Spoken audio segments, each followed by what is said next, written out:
Hello everyone, in today's video I'm gonna explain you how to use auto captions in Capcut on your iPhone.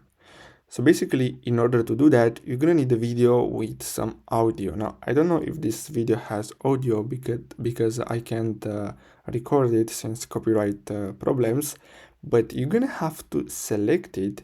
And then what you're gonna have to do next, so we're gonna have to select and make sure that this video has some voices, some audio, and then go to text.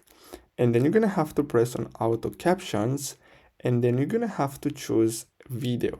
Now, as you can see, we have some templates, but for these templates, some of them you need to have the pro version of CapCut, or you can use these free options, and then the captions will have this effect right here that you are seeing, and then simply tap on generate.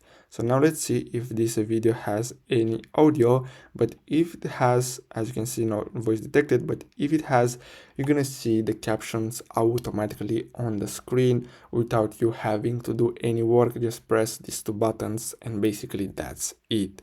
So guys, I really hope you found this video helpful. Don't forget to like and subscribe. Thanks for watching.